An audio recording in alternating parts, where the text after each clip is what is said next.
Hello friends, तो हम लोग जो है कॉम्प्लेक्स एनालिसिस का वीडियो लेक्चर सीरीज लेके आए हैं।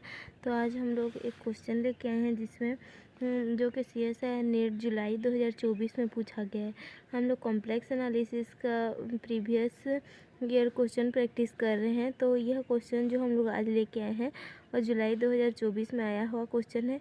क्वेश्चन ID क्या था हम लोग का 704079। तो क्वेश्चन क्या है देखिए, suppose that f is an entire function such that fz is greater than or equal to 2024 for all z belongs to C, which of the following statement are necessarily true। इनमें से कौन सा statement necessarily true है बोल रहा है। और option 1 हम लोग का दिया है fz equal to 2024 for all z belongs to C f is constant function, f is an injective function और फोर्थ ऑप्शन है हम लोग का f is a bijective function. f is a bijective function. तो हम लोग का यह क्वेश्चन दिया हुआ है, हमें कौन सा स्टेटमेंट हम लोग का नेसेसरली ट्रू है ये ज्ञात करना है। तो इस क्वेश्चन को हम लोग एक रिजल्ट के थ्रू इसका आंसर निकाल पाएंगे। We know that the short form is mod of fz is greater than k and fz is entire function, then fz is constant function. हम लोग एक रिजल्ट जान रहे हैं। रिजल्ट क्या होता है, रिजल्ट को मैं लिख रही हूँ। रिजल्ट क्या होता है हम लोग का, if fz is greater than और equal to k and fz is entire function, fz is entire मतलब fz mod of fz is greater than k कोई एक नंबर है और fz इंटायर है, तब हम लोग fz को क्या बोलते हैं, fz इज कांस्टेंट फंक्शन। तो हम लोग का जो fz होता है वो कांस्टेंट फंक्शन होता है और ये हम लोग कांस्टेंट फंक्शन होता है। Here given mod of fz is greater than और इक्वल टू 2024। यहाँ हम लोग को क्या गिवन है, mod of fz is greater than और equal to 2024 and fz entire function भी कहा गया। क्वेश्चन में fz को इंटायर फंक्शन भी कहा गया है। तो इसी रिजल्ट की सहायता से हम लोग क्या कर सकते हैं, यहाँ से हम लोग को fz क्या हो जाएगा, कांस्टेंट फंक्शन मिल जाएगा।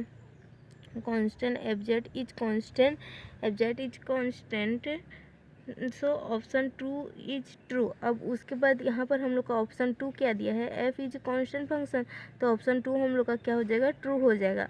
अब हम लोग देखते हैं कि ऑप्शन 1, 3 और 4 हम लोग का करेक्ट है या नहीं। ऑप्शन 2 तो हम लोग का यह रिजल्ट से करेक्ट हो गया। अब हम लोग ऑप्शन 1 को चेक करने जा रहे हैं। ऑप्शन 1, 3 और 4। तो ऑप्शन 1 के लिए क्या करेंगे, ऑप्शन 1 क्या बोला है, fz equal to 2024 for all z belongs to C। या फिर हम लोग यहाँ पर fz कांस्टेंट फंक्शन है बोला है और यहाँ पर हम लोग का fz डिफाइन कैसे है, mod of fz is greater then 2024। That means कि हम लोग का fz ओनली 2024 ना हो कि हम लोग का fz जो है 2025 या फिर fz हम लोग का 2026 इस तरह से भी डिफाइन हो सकता है। ज़रूरी नहीं है कि fz 2024 ही मिले, उससे ग्रेटर वाले वैल्यू भी मिल सकते हैं। इसीलिए ऑप्शन 2 हम लोग का ऑप्शन 1 हम लोग का रॉन्ग हो जाएगा। Not always fz equal to 2024, हमेशा 2024 होगा ये ज़रूरी नहीं है। तो ऑप्शन 1 हम लोग का इस यहाँ से कैंसिल हो गया। अब हम लोग ऑप्शन 3 की ओर जाते हैं। ऑप्शन 3 हम लोग का क्या है, ऑप्शन 3 क्या बोल रहा है, f is injective function. f हम लोग का इंजेक्टिव मतलब कि 1 फंक्शन है बोल रहा है। तो हम लोग f हम लोग को 1 फंक्शन है बोल रहा है। तो यहाँ पर हम लोग देखते हैं चूँकि fz कांस्टेंट मिला है मतलब एक पॉइंट C मिल रहा है, fz इक्वल टू कुछ C वैल्यू मिल रहा है चूँकि यह कांस्टेंट है। तो यहाँ पे मैं z का वैल्यू पुट करूँगी 2026 तो भी 6 मिलेगा और f इक्वल टू 2024 करूँ तो भी C मिलेगा। तो हम लोग का यह जो फंक्शन है f equal to 2026 equal to f 2024 ऐसे मिल जाएगा। बट हम लोग का जो यहाँ पर z का जो वैल्यू है वो इक्वल नहीं है 2026 which is not equal to 2024।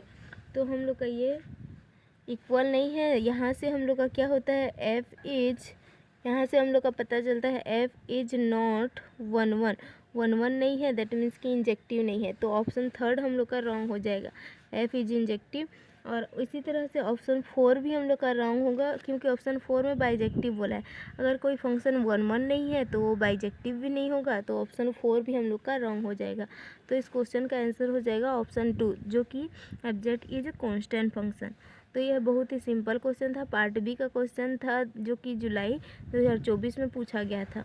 तो इस तरह का क्वेश्चन देखने के लिए हमारे साथ जुड़े रहिए, हम और भी क्वेश्चन लेके आएंगे। So thank you so much.